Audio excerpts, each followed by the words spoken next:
What is up, YouTubers? So I have a fun little trip down memory lane, I guess. Now, if you've watched my previous videos, you know that this Dial Art 250, I bought it, sort of refurbished it, definitely found some things wrong, fixed them, and it works now. So I thought, why not really compare where technology has gone with welders? So in this case, we are going to look at a Dial Art 250, which dates this particular one to the mid-80s. And we're going to compare it to newer welders that do the same thing, stick weld. And we're going to kind of find out, is the myth true that they don't build them like they used to? And probably reasons why they don't build them like they used to. So with that said, let's get into it. So on face value, these machines kind of have nothing in common. I mean, for one, this thing's the size of a mini refrigerator, maybe even a little bit bigger, and this is about the size of a shoebox.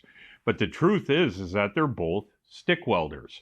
That's what they were designed to do, that's what they do best, and that's what people buy them for.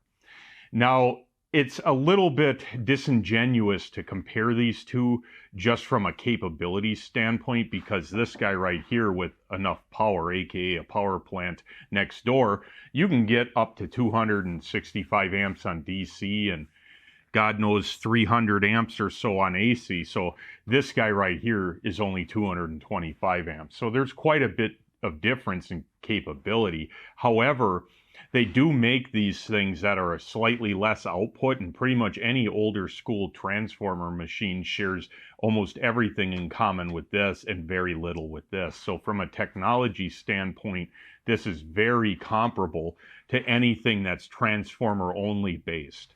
And that's why it's going to be such a fun experiment to look at these two and look at why things are different, why we used to build welders a certain way like this is done, and why we got away from that. And this isn't really going to be a, well, one's absolute better than the others. I mean, I definitely find the modern welders far more convenient than these old beasts, but that doesn't mean that one is really better than the other for welding. I mean, anyone with any experience knows that these things can stick weld pretty great, even today in comparison to what's out there. So we're going to start out by doing a quick book learning session where we talk about the differences in how these work in order for you to understand that. So when we're inside looking at stuff, comparing them and contrasting, that you're not lost. I want to bring you guys up to speed. So I'll have to thank the art department around these parts for giving me enough budget for these high-def three-dimensional drawings here that I'm sharing with you. But seriously though, if you guys understand what a transformer is and the differences between an inverter and a purely transformer welder, skip a chapter ahead. That way you don't waste your time and you won't make me sad or anything, because I get it. And the next chapter, we're going to look at these components and the differences between the two welders. So there's still a lot to be learned there, but for the sake of this, if you're above this skill level, skip ahead. So for you guys that want to learn something or don't understand this stuff, let's talk about a transformer. All welders have a transformer in them. Doesn't matter if it's an inverter, if it's a AC buzz box, any of those. Like, it doesn't matter, they all have transformers. And the reason is that a transformer does the job that's very important, and that is to take your wall outlet power, which is 240 volts, 30 to 50 amps for a typical, say, 200 plus amp welder, and convert that into lower voltage, 30 volts, at much higher amperage, 160 amps. We weld at high amperage, low voltage. If you were to attempt to take your wall outlet power, put it to a stinger and weld with it, I don't even know what would happen. But odds are, I mean, the voltage is so high that you could end up getting shocked straight through your gloves at that kind of voltage with that amperage. So it's incredibly dangerous versus lower voltage, higher amperage, just because you can become inadvertently part of the circuit. Well, a transformer does that by using a core that is typically laminated steel, but it could be any number of things as long as it's magnetic permeable is the term. And I'll get into that a little bit in a second. And it uses copper or aluminum wires that are isolated from that core that are wound around it. Now this transformer is very simplistic. There's a lot of ways to do this besides what you see here. So this is just one way to do it, and there's a lot of different ways, and this is simpler for me to draw. So anyways, you have electricity, and transformers all run on AC, that's coming down this coil of wire and heading back to the source. That electricity, which is flowing in a waveform of positive and negative, is switching 60 times a second down this coil of wire. That creates a disturbance in the electrons, and that creates a pulsing effect from, essentially, this would be considered the primary winding. It creates a reaction or a pulsing effect in the secondary winding. And that allows us, by controlling how many turns of wire that we have, to increase or decrease the voltage. So if we put 240 volts here, depending on the difference in how many winds we have, we can control the output voltage. Now this is probably not correct for this voltage output, but what you would find is that you would have thicker wire and a lower winding count on the secondary in the case of a welder than on the primary. And the reason is we want to get the voltage down and the amperage up. That gives us the ability. And that's simply because of the magnetic flux and the permeability of this material allows that to happen. So in a really weird way, it's kind of just like, sort of like a wave in an ocean. It pushes over here and then comes back and over here, and depending on the winding ratio, gives us the ability to step up or down voltage. And anytime you step up or down in voltage, you have different amperage capabilities of that. So very simple in that respect. Now with that said, let's go on and look at how these welders work. So no expense spared on these high-def three-dimensional drawings here. Yeah, right. What we have here is a transformer welder, the guts of it up here, a inverter welder down here. Let's focus just on the transformer side. What we have here is our distribution panel, so our input, our main breakers. In North America, we use 240 volts AC at 60 hertz. This is single phase. This is what's available in every house in North America. I know you guys overseas oftentimes have access to three-phase power. You also have different voltages available, and you guys sometimes run 50 hertz. So a little bit different, but for the sake of our discussion, this is what we're running on. So the two power wires, and I only depicted one, come out of your breaker panel and feed directly into the transformer. And this is with the purely transformer machine that we're going to look at later. The first transformer in the machine, according to the wiring diagram, appears to be used solely for the purpose of adapting what input voltage you're running to the correct output voltage for the transformers. And what I mean by that is this dial arc 250 was designed to be used on 240 volts, but it also was designed to be used on 208 volts, which would be part of a three-phase system, although it's not all three phases.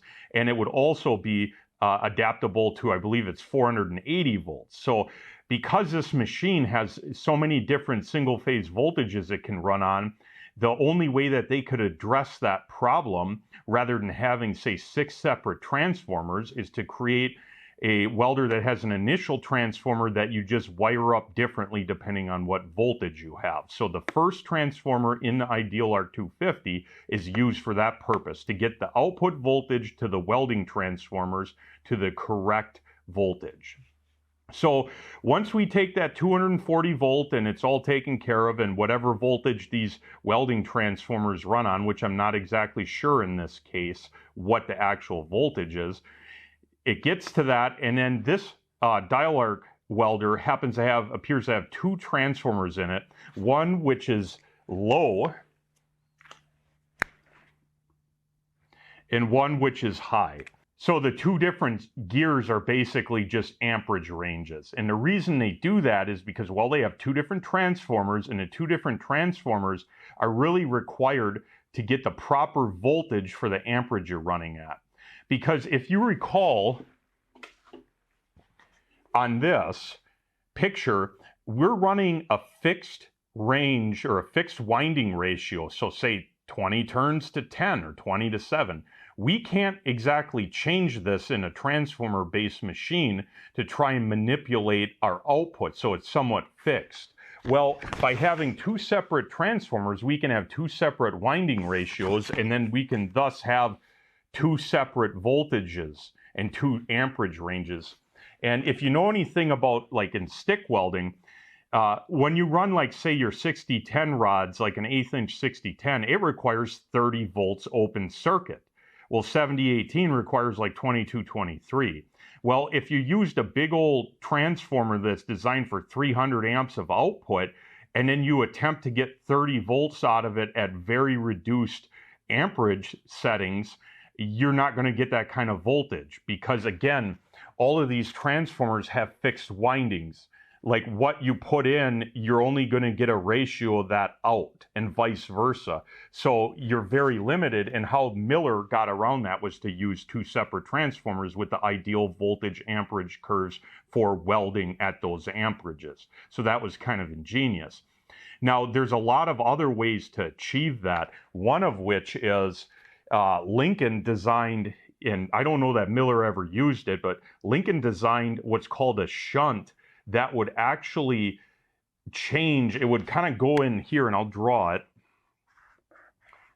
It would split the transformer core and increase or decrease how much of the current or the magnetism, the electromotive force, I believe it's called, is actually transferring through the core. By doing that, it's pretty ingenious because you can get not really a different winding ratio, but you can get different outputs despite being a fixed winding ratio in a way, I guess, by controlling how permeable this material is to magnetism. Now, there's a lot of limitations to doing that, one of which is that you can still have issues with your having enough voltage at lower amperage to run particular rods. And my guess is you get a lot of loss in a system like that over what Miller did, where they just simply used two transformers. Now, amperage in this machine, I'll be honest, I'm not exactly sure how it's manipulated. It has a dial and what appears to be a variac of some sort, and what it may be doing to adjust amperage in this is just changing the input voltage into the transformers. I'm not positive on that, but for the sake of what we're doing, that's what we're going to assume it's doing. But it just basically, by having less voltage go in, you get less voltage and amperage out, if that makes sense. So depending on what gear you're on in this welder determines what transformer, and then that transformer then in turn, if you're running on DC output, goes to what's called a full bridge rectifier. All a full bridge rectifier is it turns that AC power wave and it flips it to where, and this would be kind of sort of positive negative, and it just flips to where all the voltage is on one side of it. So you no longer have a positive negative waveform. It's all on one side, and that creates DC current. So it's a very simple device, and we'll look at the actual components of that. And pretty much all welders have some form of a full bridge rectifier in them to create DC. Now, this version of DC kind of sucks ass because it's not like you have 0 volts at every point here, and this would be still 60 times a second this is happening. You're hitting 0 volts. And that's why most welders, and this Dial Art 250 has one, has what's called an output choke, a reactor. It basically, it's a purely electrically functioning device. It looks like a transformer, but all it does is it normalizes the voltage. So a reactor or a choke functions in a form where it resists changes in voltage. So as the voltage skyrockets up, it resists that, and then as it plummets down, it resists that. So the ultimate output is going to be flat, level, reasonably smooth. So you get a rough DC peak and valley, and then you get a smooth DC output. And that is pretty much it as to how a transformer welder works. It's very simple. The reason these are so reliable is because you're literally relying on the longevity of a wire. And let me explain that quick. So here is 6-gauge power wire. It has 2 hots and a ground in there. Very simple. And this is kind of like Romex in a way. Well, if you think about it, when you say wire a house or, I don't know, wire up a vacuum cleaner to the wall, the wire itself pretty much never fails. If you put too much current through it, it could melt and fail, or if mechanical stress over time, bending, flexing it, the wire can fail. But if it's just left in its natural state, just like this, just passing current, the probability of this failing is almost non-existent. I mean, there's old wiring in 100-year-old houses that has no jacket on it, just a bare copper due to age, and it's still carrying current just fine. And every transformer in this machine is nothing but a wrap of wire on it, and provided that wire doesn't overheat and short out to the core of the transformer, it basically will last forever. It has no moving parts. It works off of simple electrical principles of magnetic flux and AC, etc. Very simple. So they just are like stone cold dirt reliable.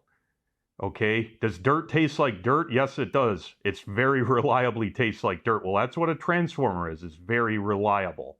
So these old clunkers, the reason that they can last 50, 60 years, and this Dial-Arc 250 I have is 40 years old this year, is because the simple fact that if it sits in a shop and doesn't get moved a lot and the wires don't really get any mechanical stress on them, unless you overheat it, and it has so much copper in it that's highly unlikely, that it's just going to keep working.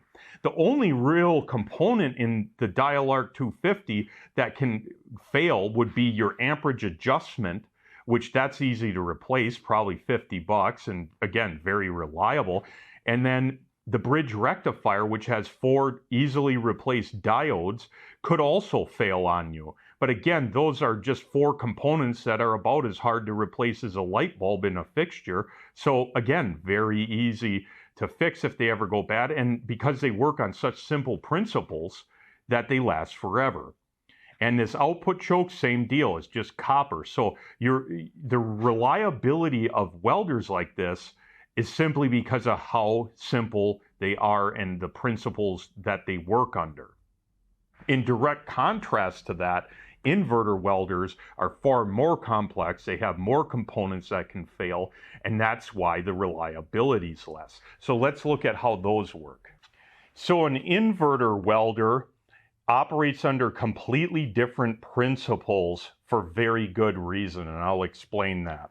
Your power, which is still the same 240 volts, 60 hertz, comes out of your breaker panel, and oftentimes feeds directly into a full bridge rectifier, and that is so that you create DC power.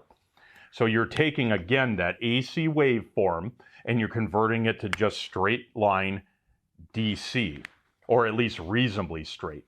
The purpose of creating DC is so that what's known as the IGBT module, insulated gate bipolar transistor, creates a output waveform of whatever it is that you want, and via a computer or a controller. So essentially this is a very fast acting switch that can break apart DC, and it could create a waveform like that. It could actually manipulate and create a sinusoidal waveform. It can do any number of things that it's programmed to do.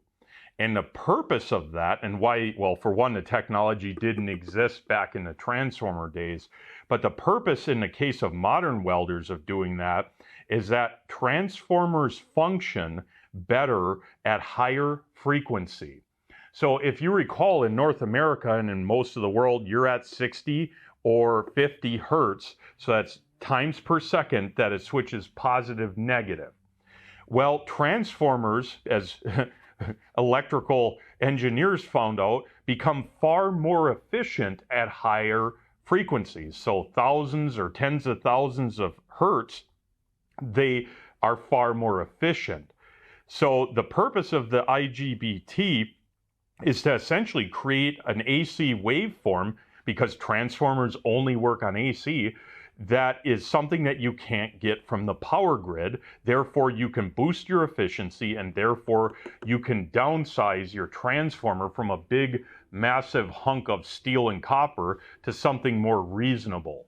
Now, after the transformer in an inverter machine, you're still going to have a form of a bridge rectifier, because you're not typically outputting AC current on an inverter. We weld typically on DC output. So you're still going to have some form of a bridge rectifier, and then you're going to have your stinger and ground clamp to it.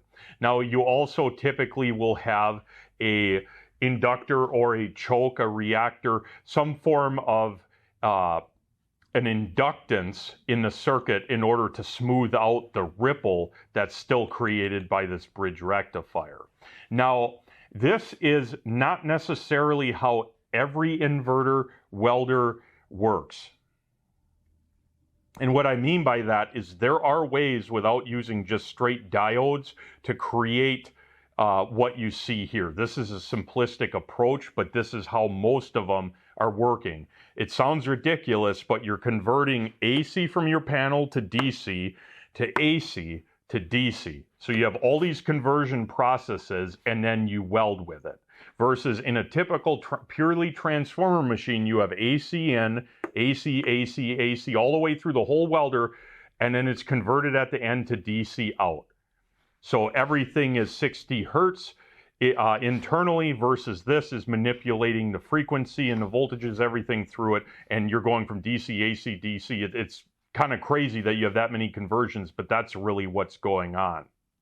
Now, I'll just say this, because you may be wondering this.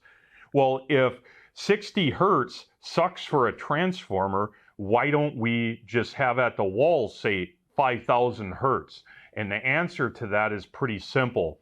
What works great for a transformer, it does not work great for power transmission. So when you have super long power transmission lines, when you up the frequency, you have a lot of negative effects to that that will limit your ability to transmit power. And that is why we use lower frequency, higher voltage on power transmission lines. For the same reason also, we don't transmit 500 amps to a house at, say, 60 volts, because the wire necessary for that would be ridiculous. So we prefer to run 240 volts plus, and tens of thousands of volts on main transmission lines at 60 hertz, because it's just more efficient, because we don't want high loss in our power transmission. But anyways, like I said, transformers work better, but we can't really do that for power transmission. So that is why your welder at home relies on an IGBT module in order to manipulate the transformer to get higher efficiency out of it. Now, you're probably asking yourself, what are the actual efficiency differences of these designs? And the truth is it all depends on the design. But one main thing that comes into play with this is that your older transformer machines typically have very poor power factor, and I'll get into that later in the video, but that drastically affects the wire size, the breaker rating, all that crap, that limits why you can't use these big old clunkers on a lot of stuff. And I can't even get very much output out of that dial arc on my generator, and I got a 7600 running watt generator, and I can't get anything out of it, and that has to do with its poor power factor. Modern inverter welders typically have better power factor, which is good, but they also have less losses in a transformer because they're more efficient due to the higher frequency. So all of these things, you know, and we'll get actual hard numbers by the end of this video that of efficiency between, well, we'll actually test 3-stick welders, but it's going to be a little bit eye-opening and you'll probably learn something too. So I think I covered this good enough. Now let's go in and actually look at the guts of these machines and look at the differences. So the first thing you'll notice is clearly there's a massive size difference between these two. And I'm not going to sit here and lie to you and say they're the same thing from a power perspective, because they're not. This machine here is rated for a 30% duty cycle at 250 amps. This is rated at probably a 5% duty cycle at 225. Massively different. However, there are machines out there that are transformer-based stick welders that are maybe half this size or a little bit bigger that actually output the same duty cycle and the same max output as this. And a great example would be a Lincoln Tombstone, which is about half the size of this machine, maybe a little bit bigger. And that outputs the same amperage and the same duty cycle as this machine does. So this is a great example, although it's a little bit oversized for the comparison, but it will work for what we're talking about. Now this machine, and I'll zoom in here, has our input wire comes in here. It gets distributed through these wires into our first transformer.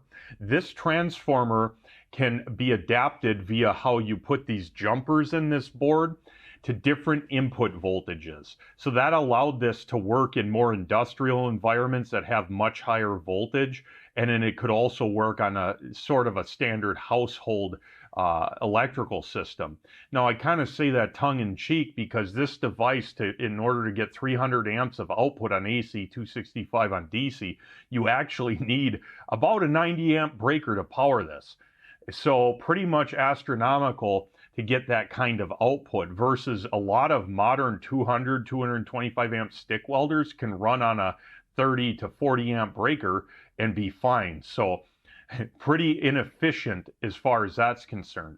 So that power wire, depending on the voltage, comes in and it feeds the transformer here, and then it basically changes to where no matter what your voltage is, the output to this guy that feeds these two transformers up here is the correct voltage that they need to operate correctly, which I'm not exactly sure what the output voltage is that's feeding into your main welding transformers, and it really doesn't matter for the sake of this discussion, but that's how it works. Now, out of these transformers, and I'll get a better shot of it now. So I apologize, I lied. I tried to get a picture up in there, and no matter what I do, I can't get a clear enough picture to show the transformer setup. So I just drew a picture for you guys. The main welding transformers in this are essentially this pattern. You have a winding in the middle, and then you have two separate windings on the outside of it. And then not only that, there's two of them in an H pattern, and this central winding is actually interconnected with both sides of, or these two transformers. What it does is, based on the amperage adjustment switch, gives you multiple ratios of windings. So it gives you different amp ranges. Now, for how this adjusts output, my guess is the input dial that's on there, and I'll put a picture of the backside of it where it has a wiper on it. It probably is responsible for changing input voltage to this transformer. I'm not positive, but that seems to be a logical, feasible way it could work. But again, it's all functioning under the same principles like I talked about earlier about transformers. It's just the setup of this is giving you a lot more options depending on what part of the transformer you use. You're not using all of the transformer all the time. That's what the switch is. It isolates certain parts of it to where it's unaffecting the weld output. All right, let's go back inside. So you can kind of see you have like a kind of like an eye pattern of this core. This is steel laminated core. And then you have, just like in my picture, you have a winding here, a winding on the opposite side, and then you have a central winding that connects this transformer to this back one. And then depending on that gear selector switch on the front determines what part of the transformer is being used. So you get multiple winding ratios to get the ideal voltage for a set amperage. Gives you better performance. Not the cheapest way about going about solving that problem, because look how much, this is all copper. So massive expense. So like I said earlier in the video, this is essentially just a bunch of copper wire, and as long as the jacket on it, which like on this transformer here, it's got a coating, as long as that coating doesn't break and then it shorts out to this laminated core or anything else, and as long as none of these wires short out to something else, this thing is going to work. It's kind of like a round wheel of stone. If it's together and it's round, it's going to roll. So that is where the reliability of these machines come from, is they work on such simple principle, kind of like, I don't know, a waterfall or a river flow, that they almost last forever. I mean, case in point, this machine, now granted I cleaned all this up because it was filthier than hell, but it's 40 years old and still works. You're going to have a hard time getting a 40-year lifespan of beating the hell out of any inverter machine and have it still work. But again, there are limitations to this style of a welder, and the primary one being the overall lack of efficiency is so astoundingly bad that it requires big components like this. Now, granted, if this was rated for less amperage, they'd be a little bit smaller, but go open up a Tombstone welder, the main transformer in it for welding is as big as this. Maybe even a little bigger, and only because they don't have multiple voltage capability, you don't have this guy. So rip this out, but the rest of the components for the DC versions are still big, they're still heavy, they're still inefficient. And as reliable as this is, like, there are drawbacks, and those are what I said. And the other thing is that, do you really think you're going to be carrying a welder like this around outside to go weld on somebody's, trailer? Hell no. This is meant to sit in a shop for its whole lifespan and then get sold to a guy like me who's going to, use it and not really abuse it. And then it'll get sold to whoever I sell it to. In 100 years, it's still going to be working probably. But it's just not very useful in the day-to-day, outside of like a fixed location in a shop. So let's go look at how this outputs DC. So here's a better look at these two main transformers and how they're interconnected through the center of the core. And then you essentially have 4 separate windings. This guy, and then the 2 on the other side, and then they're interconnected in the center. A little bit better. And we'll talk about this. This isn't a transformer, but let's look back here at the rectifier. So it might be a little bit hard for you guys to see, but this big canister here is the electric motor for the giant fan on the back of here. But this power wire that comes out of the transformer, depending on which transformer you're running on based on the switch on the front, comes in, feeds into this post right here, and then feeds 2 diodes. Now it's this guy and then this guy up here, okay? Now this machine actually has 4. There's 2 on the other side, because to make a full bridge rectifier you need 4 diodes, and all a diode is a one-way valve for electricity. So AC enters and it can't go back out, so essentially you turn that AC wave into positive DC only. And that's what these do, and by having 4 of them in a full bridge rectifier format, you can create a rippled DC output. And these are really the only thing that can go bad inside of this machine. I mean, don't get me wrong, if this wire here or some wire on a transformer somehow shorted out, like, don't get me wrong, you can still have component failures, but the probability, if this thing's kept in decent shape and not thrown around a lot, of all of this stuff being fine. I mean, like I said, this is 40 years old, and all the coating on the wires, everything seems to be pretty good. So this will likely last practically forever, but these do not last forever. But luckily, if you can unscrew a light bulb and unbolt one little brass nut there, you can replace these. And I don't remember how much they are. They're probably not much more than $100 for all 4 of them. I don't know, maybe they are more, but eBay's your friend on those. And you can get this thing up and running. And the funny thing is, if these blow up, they just screw up your DC output. You still can weld on AC because AC output on this machine bypasses those completely. So it still would work, but you're just limited. Now, the output from these bridge rectifiers, if you recall, you have to do something about the output because it's in such of a useless waveform, being, say 120 volts and 120 is just, you're not going to get a smooth welding arc. That's where this guy down here comes in. So back when I was learning about electricity, which, by the way, I learned about electricity by taking apart old TVs and radios and stuff, which was pretty dangerous looking back. But I didn't really have a lot of, people that were able to teach me about stuff. And, well, I sort of was a school reject of sorts. I'll probably tell a story about that someday. But I didn't learn a lot about electricity from anyone. And not only that, back, prior to like the internet existing is really useful like it is today, I was pretty limited and poor at the time, so I couldn't even afford it. And so my access to information was limited, and I learned about things by screwing around with them, just by taking stuff apart. Now, this whole thing, we can't really see how it works because, well, electricity, unless you have, I don't know, an electron scanning microscope, we can't see atoms or electrons. We can't see shit. So we just have to understand the principles of how things work. And this guy here, I would have thought was a transformer when I was learning about electricity. But we can look here and we notice something that's a little bit strange. And let me show you. When you look at this, we have a core, and it's a laminated core, sheets of steel. And then we have a wrapping of copper wire. So, it's a transformer. But it's not. It's an inductor, a choke. Miller and Lincoln calls these reactors. If you look here, we have one wire in, we have one wire out. We have a wrapping of extremely thick copper wire, and it's hooked to the output.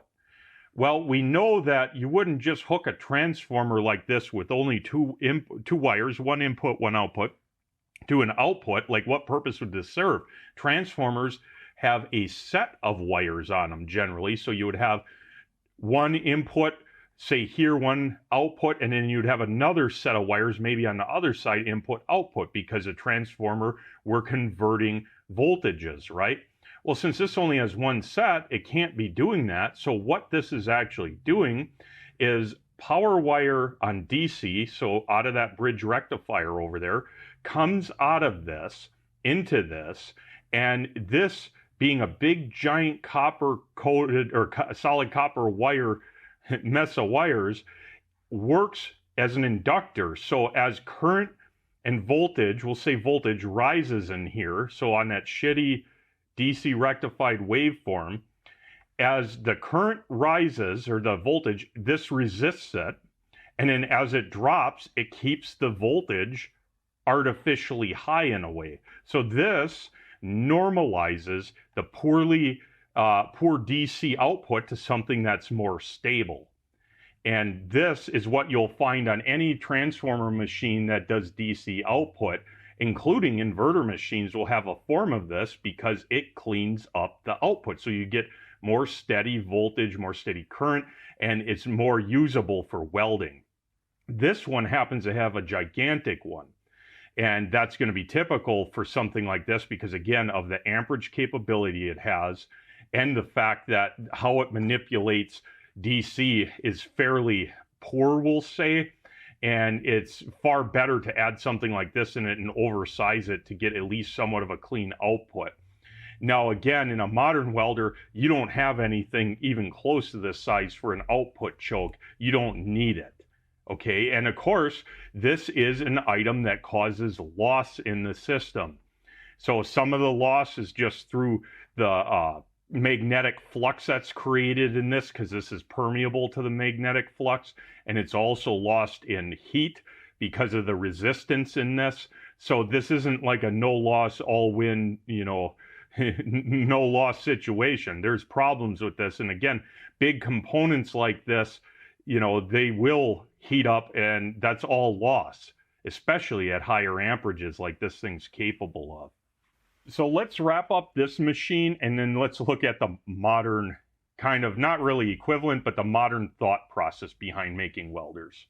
So as you saw with this guy, everything is big, oversized, and for running a home hobby, say 120, 150 amps on stick, you'll never wear anything out in here because really the only wearing out primarily comes from excessive heat where things get so hot that the wires melt and then they short out. Well, in a home setting, this thing would last 1,000 years because it's just not going to fail. I mean, it's just wires, right?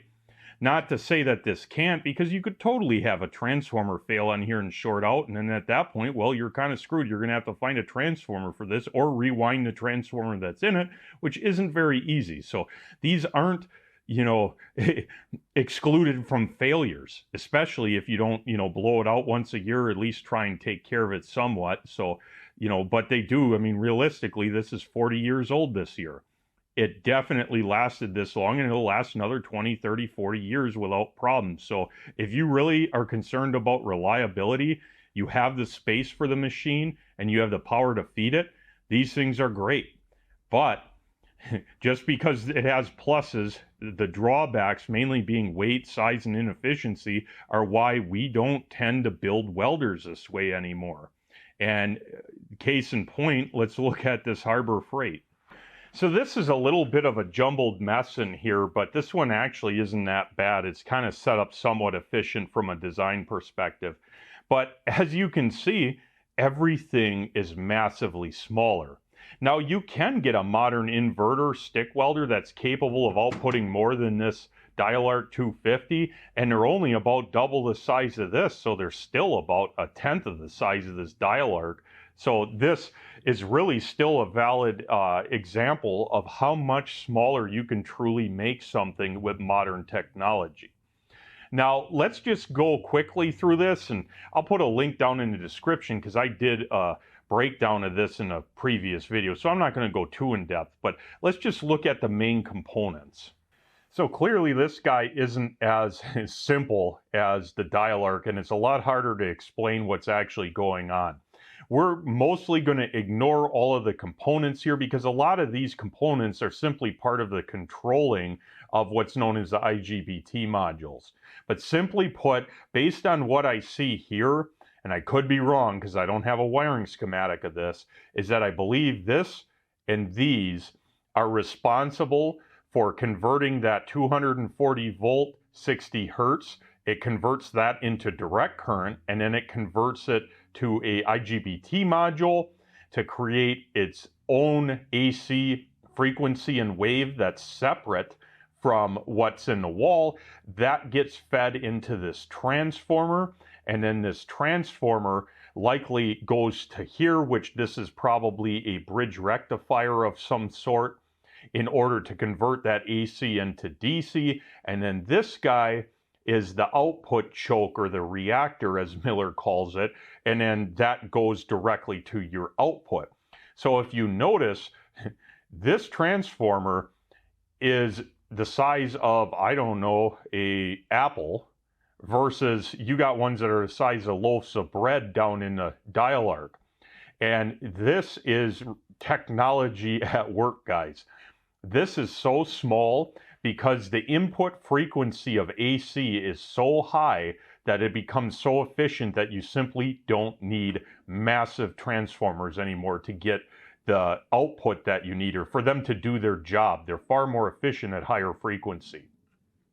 The output choke is significantly smaller. Obviously, the other one down in that, the Dial-Arc is like this big, so it's almost as big as this whole welder. And partially this is because likely the way that it rectifies the AC into DC is probably cleaner, so you simply need less of a choke on it, or an inductor. That could be part of it, and part of it too could be that this thing just simply has a poor DC output where they're like, you know what, this is good enough to weld with, you know, until this gets put on an oscilloscope with the Dial-Arc looking at that, we wouldn't really know. But my guess is this has a poorer quality DC output, but I could be wrong, who knows, it's something worth testing. But again, everything to do with this just has to do with driving a transformer so much more efficient and then being better at creating DC output from that transformer. This transformer is also wired a little bit different. So it essentially has a magnetic permeable core. So in this case, it appears to be steel laminated. And then it has an internal wire wrap and then a wrap over that. So it's a little bit different than the dial arc, where you have a transformer center section and then two on the output and you can switch between them.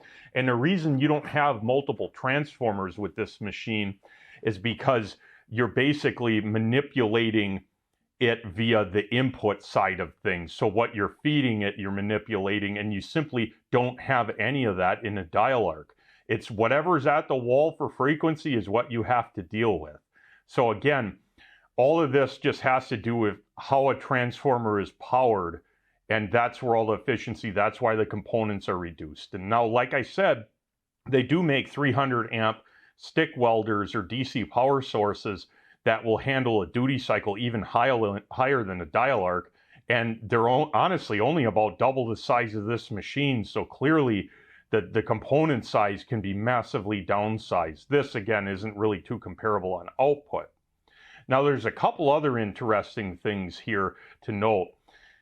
This uses capacitors. I believe these capacitors here are utilized to clean up likely the IGBT modules they probably produce a fairly poor output, and in order to help clean that up, the capacitors are used. And even if it's not for that, that's what they're used, is to resist change in voltage for up and down.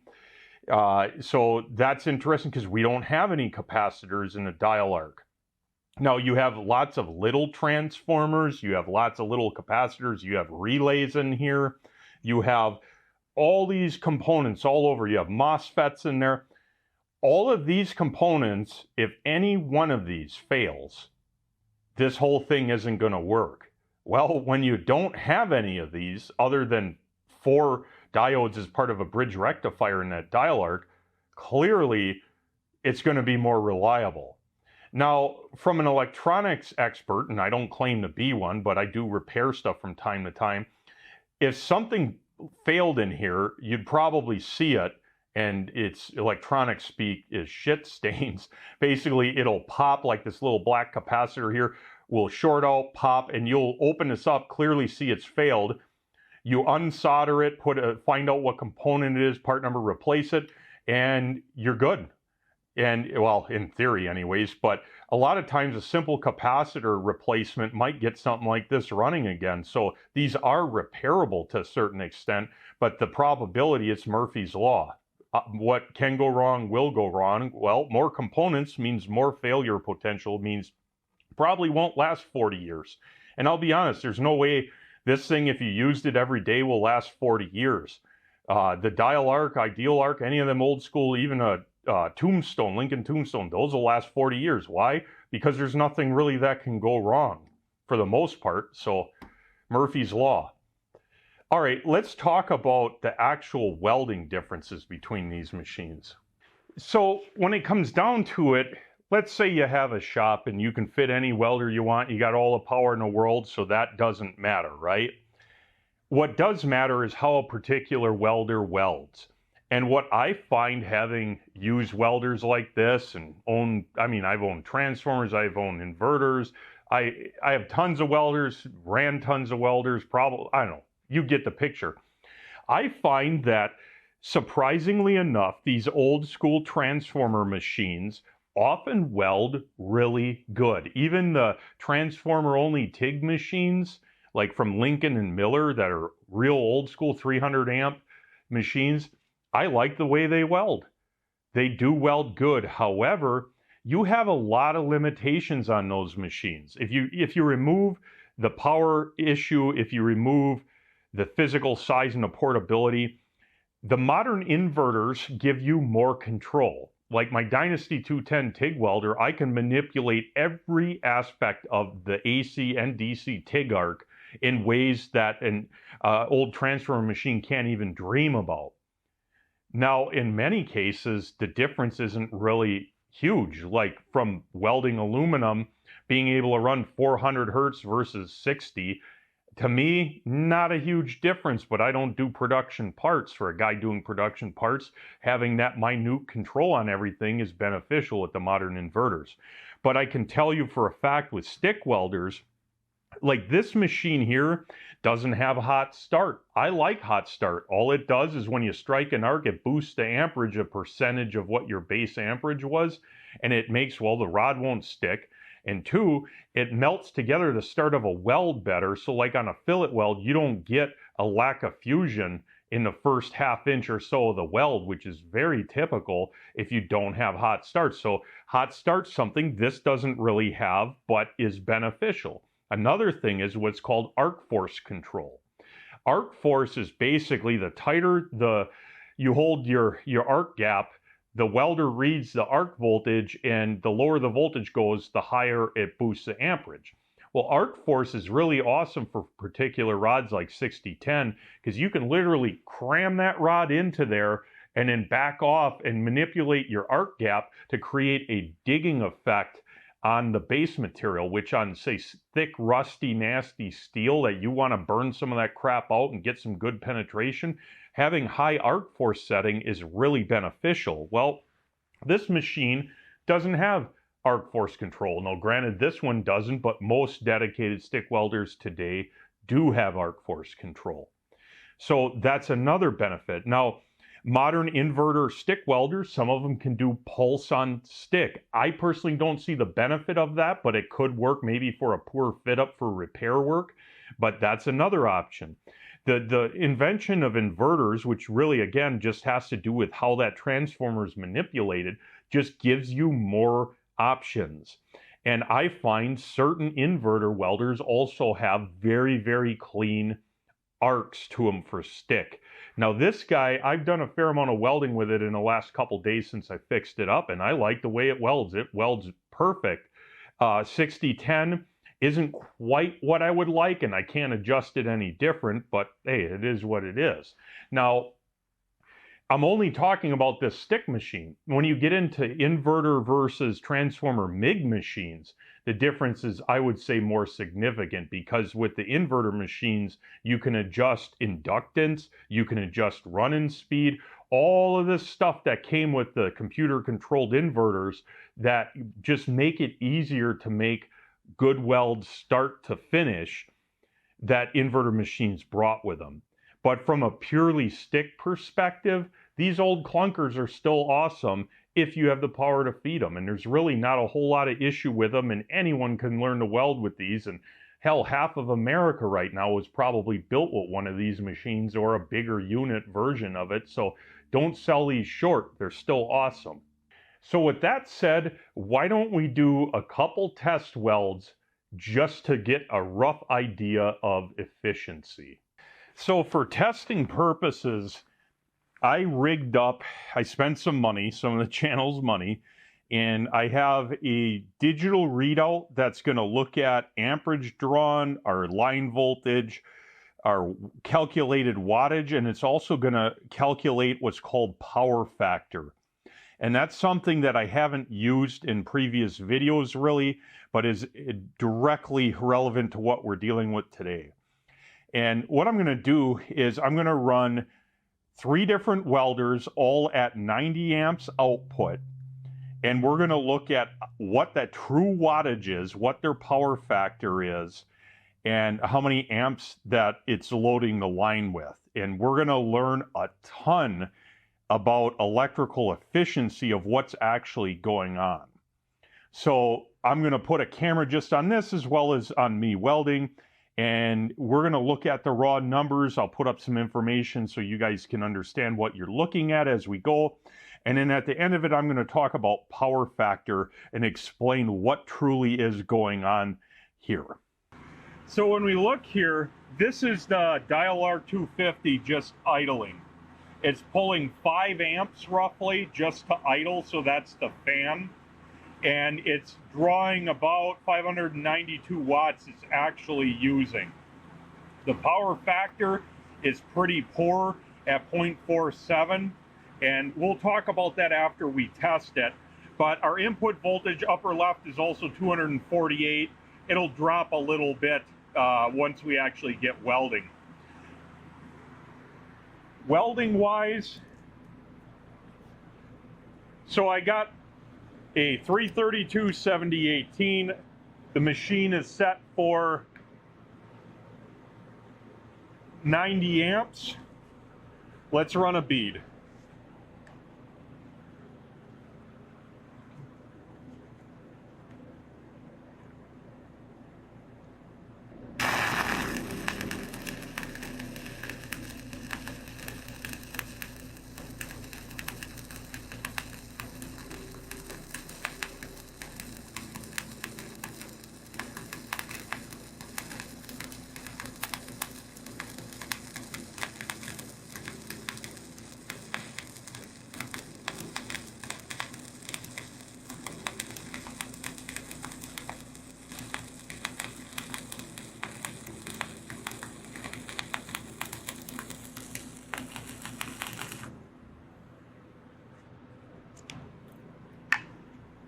My thought, arc characteristics, that was about as smooth as you're gonna get. Ran perfect. Little bit crooked there. I realized I was off. Changed my angle of attack. Everything worked out good. And like would be expected on a cold plate, it peels itself pretty much. Or well, sort of, but you get the idea. Ran really good. Now let's set up and test the titanium 225 at the same output.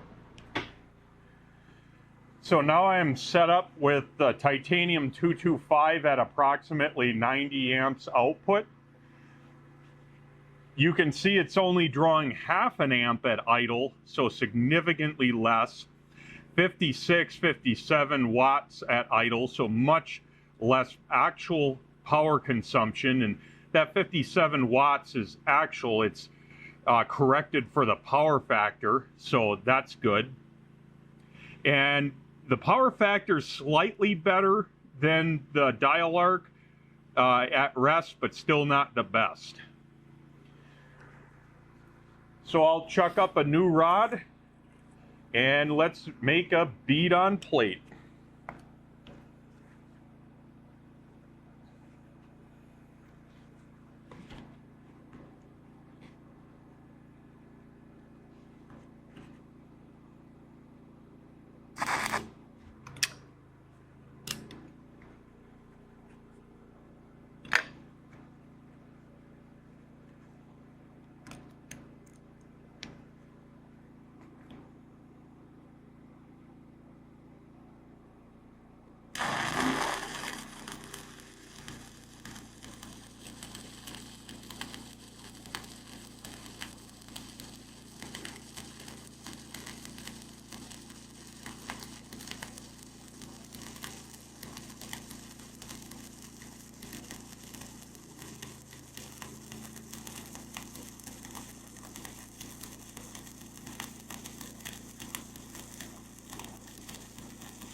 So that guy welded much the same.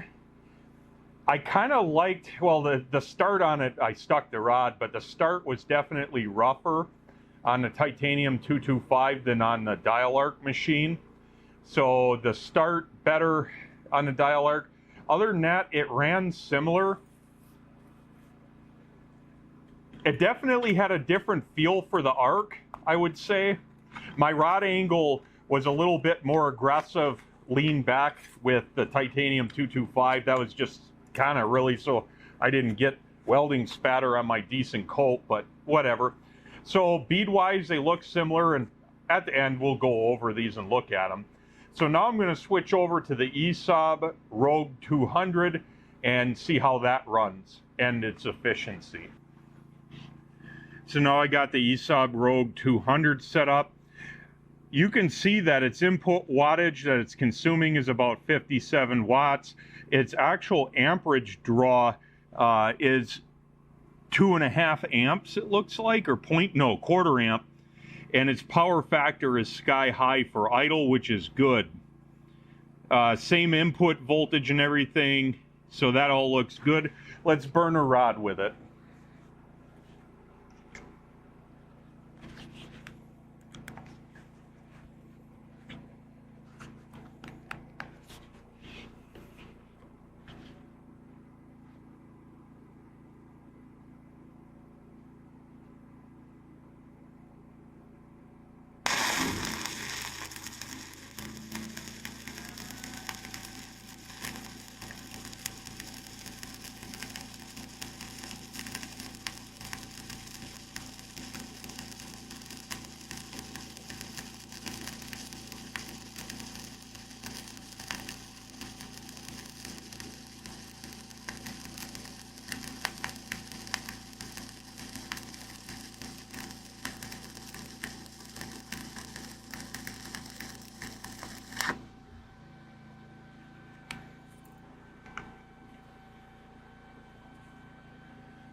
Yeah, that out of the 3 welders, definitely liked it. It had a really clean start and really smooth arc, and you can see it kind of peeled itself. Look at that. That's nice. That's what you like. All right, so I'm going to let this cool off. We're going to talk a little bit about power factor and what the efficiency numbers really meant that you saw, and then we'll look at this. So to define power factor, I'm going to relate this in an easy to digest way. It's not necessarily the most correct, but I think it'll get you guys to a point of understanding here. What power factor is it's referring to the efficiency of the welder, in a sense that the power that it's loading the line with is in line with what it's drawing. So the scale goes from 0 to 1.0. 1.0 being the best, the highest, 0 being terrible. If you have, like the ESAB had a very high power factor, that means all of the amperage that you measure on the input line is going to output. When you have a poor power factor, which like the ideal arcs, your tombstones, your dial arcs, all of the transformer welders have poor power factor, what ends up happening is, in a loosely defined way, the AC, the current, the voltage that goes into the machine ends up, a lot of it gets reflected back at lower power outputs, and it ends up loading your breaker and your power line with more amperage than it should really have, because this thing might only draw, say, 20 amps to output a certain, to run a certain rod, but because its power factor is so poor, the line might actually be loaded with, say, 40 amps instead of 20 amps. So what ends up happening is due to poor power factor, you actually need bigger input power wire, you need a bigger breaker. So instead of a 20 amp, you now need a 40 amp breaker and, say, number 8 power wire, or you're going to end up getting nuisance breaker trips all the time, despite this actually not needing as much power as the line is getting loaded with.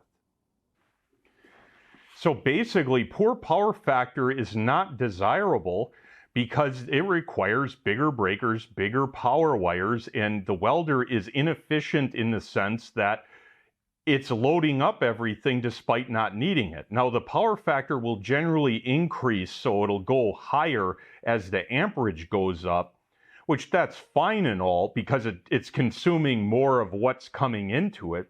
The problem still is that how many of us run our stick welders or whatever welder we have at like max output, where we might have, say, a 0.8 or 0.9 power factor. We're running at lower amperage, where oftentimes some of these welders has very poor power factor, and that's going to affect us significantly.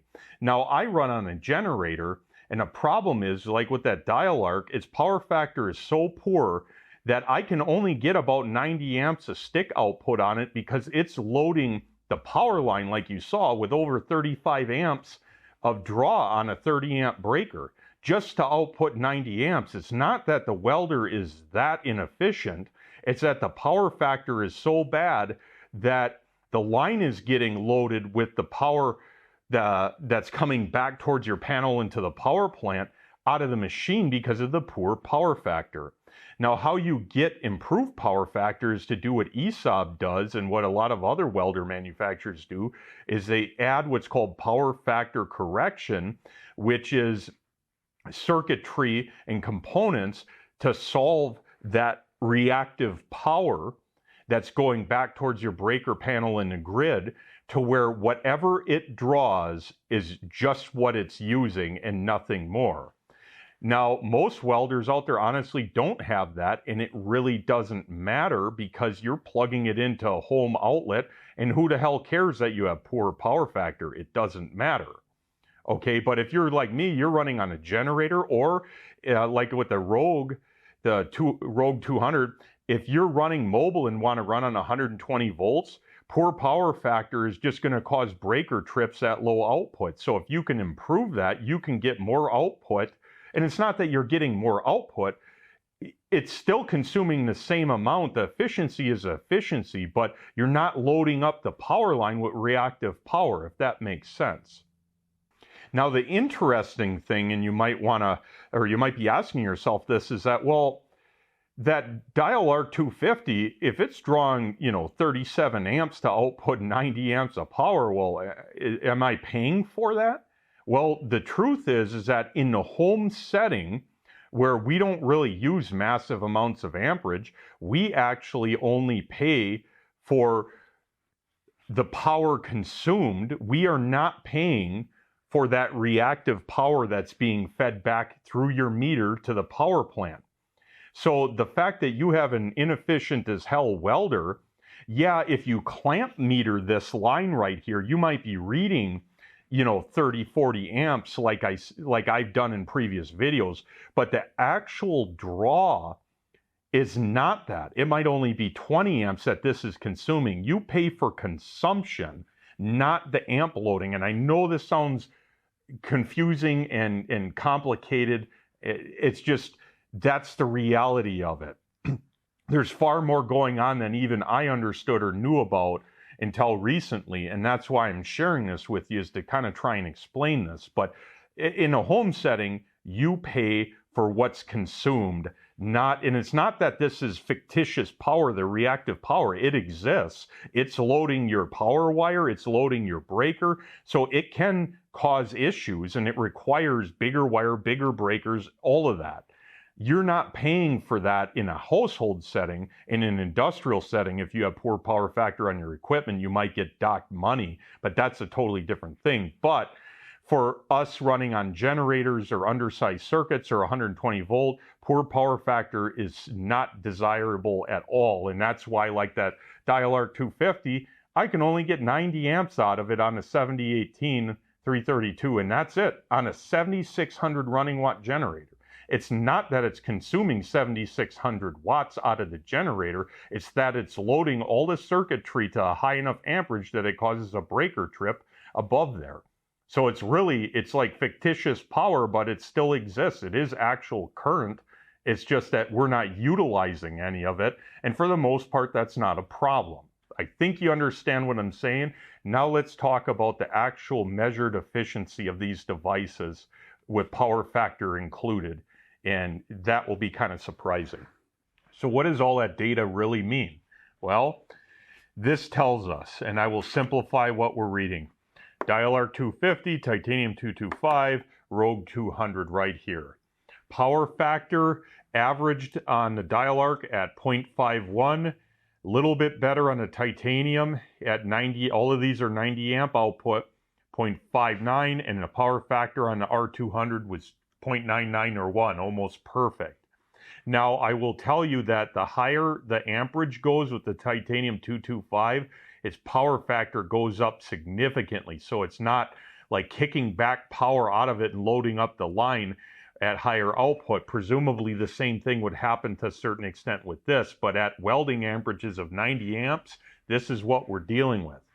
The actual power consumed so this does not include the reactive power, is on the dial arc is 3,960 watts. So to output 90 amps at about 22, 23 volts of stick, which is about about 2,000 watts is what it takes to run a 90 amp 7018. It's drawing 3,960 watts. The titanium is drawing 2,250. This is what it's actually consuming. And the Rogue 200 is 2,200. These are both very, very close to the same, okay? Now, the interesting thing is, due to that power factor issue, is the amp draw follows suit. The poorer the power factor, the higher the amp load on the line. The dial arc, 33 amps on the power input line in order to output 90 amps. That's asininely high. Just going to the titanium 225, which does not have power factor correction, it's 15.3. Now, despite not having that much better power factor, it's simply so much more efficient that that's why the amp draw is half. And when we get over to the Rogue 200, it, with a power factor of almost perfect, actually consumed 2,200 watts and only loaded the line with 9 amps measured.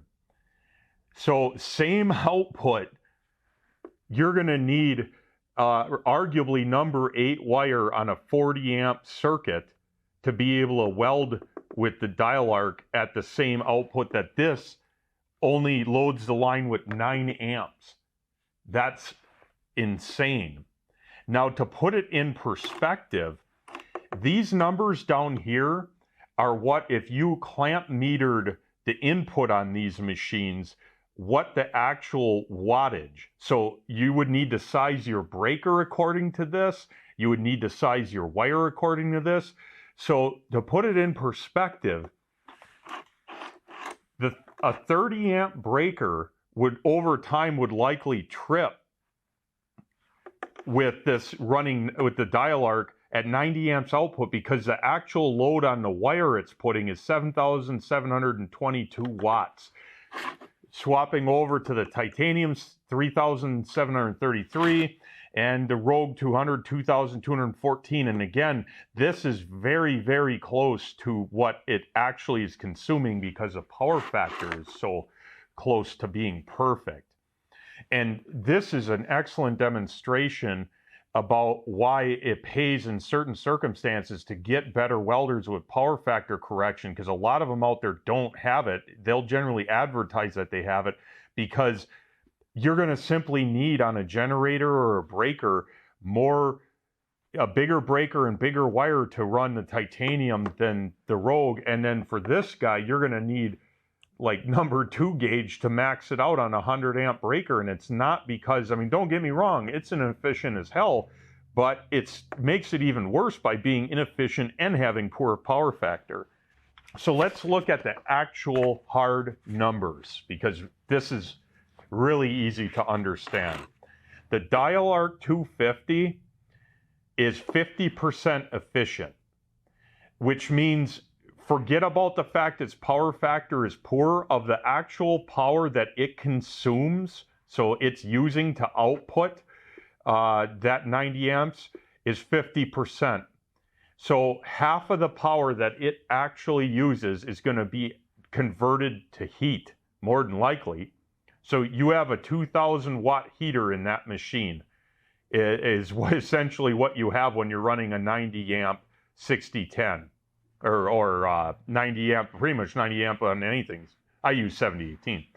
Now the titanium 225 is actually more efficient than what I calculated in a video in the past, because I didn't realize how bad its power factor was, because in a manual it says it's like 0.9 something. And it's like, well, yeah, it is at max output, but at lower numbers, it's nowhere near that. Therefore, it actually only consumes 2,250 watts to output, and this 1,980 is the wattage it takes for 90 amps at 23 volts for a 7018. So it's 88% efficient, and it's not really that much less than the Rogue 200, which is about 90% efficient. So what this means is this machine and this one are only going to waste about, say, 300-400 watts in the form of heat to produce, to run a 90 amp on a 7018. So that's actually really good, and it's massively better than this. So from an actual cost perspective, without a doubt, it will cost more to run this dial arc just because of the efficiency. It just isn't there. So not only is it inefficient to begin with, its power factor is so poor that it's like doubly screwed, if that makes sense. All right, with all that said, let's go to conclusion. So I know I threw a ton of information at you, and maybe some of it was confusing. I really tried to do my best to explain it simply, and I probably oversimplified some things and didn't explain other things well enough, but hopefully you get an idea of what's going on. And the question is, well, what did we learn? Well, I learned that the efficiency of purely transformer machines is abysmally low. And then on top of that, most of them have very poor power factor, which makes it to where to run these things, you need massive power wires, big breakers. Luckily, you don't pay for that poor power factor in a home, but you still pay for the poor efficiency. And I got to be honest, guys, the efficiency of being 50% on this is actually a lot lower than I thought it would be.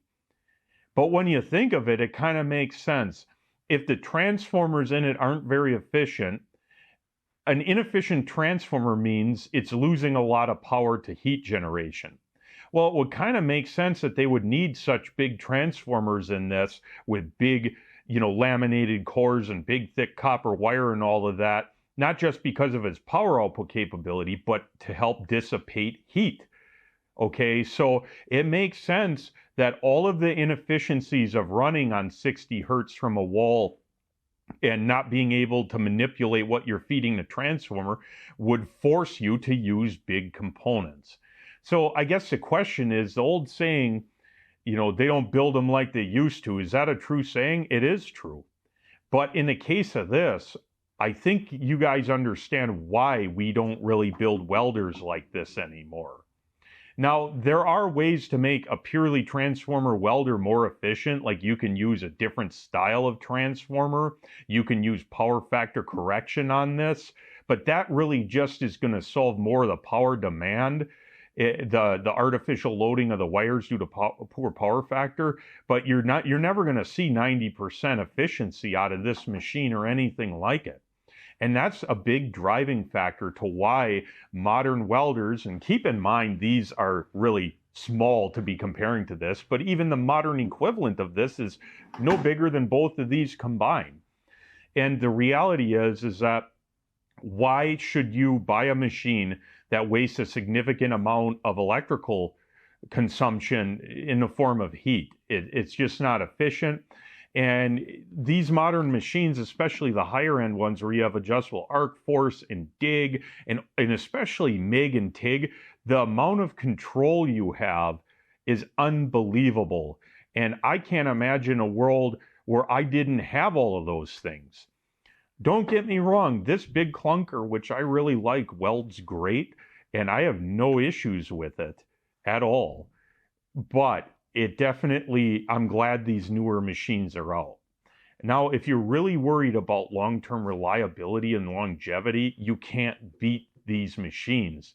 But if you use it a lot, I'm not joking, the power consumption for this is going to end up essentially paying for a new welder every couple years if you even blew these up. So if you factor in the true cost of ownership, if you do a lot of welding, you're not necessarily better off with the long-term reliability of this just because of how much money it wastes in electricity. But again, it still welds great. I still have this guy around, and I will for a long time, because when you need a welder that works, you can feed this almost anything. You can have it on a poor quality generator, on dirty power, whatever, and it'll still function somewhat. These things aren't too keen on running on dirty power, to say the least. So, and not to mention, I really like the modern welders' portability because of how much more efficient their design is. They can rely on smaller transformers and stuff. So for me, I won't be going back to this as my, do everything welder simply because it's just too inconvenient. But to sit in a shop and weld stuff occasionally, absolutely. To teach someone how to weld, it doesn't hurt to start on something like this. And if you already have one of these, hey, there's nothing wrong with it. But I can tell you that I would never go back to exclusively running these machines over the modern stuff, even though they are not as long-term reliable and they are still fairly expensive.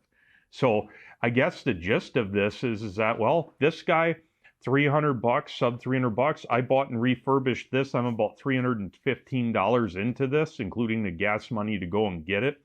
They're both the same price. Which one would you want? I guess share your opinion on that down in the comments section and let me know which one you would rather have, a modern inverter or this old transformer based on them being equal in price. I know I want the transformer machines, but hey, nothing wrong with this.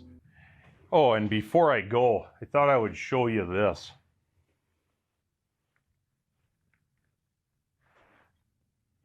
These were the 3 welds. This is Dial Arc 250, Titanium 225, ESOB Rogue. A little bit colder on this guy, but honestly, they all look pretty similar. My travel speed was a little bit higher with that, which is probably why it looks a little cold, but all of them weld acceptable, and there really isn't a huge difference between them, to be honest with you guys. So you can weld with a 40-year-old transformer machine just as well as you can with stick with a modern one, but I'll tell you what, all those extra settings and the portability, I'd rather have something more modern. So anyways, with that said, thanks for sticking around for the video. Until next time.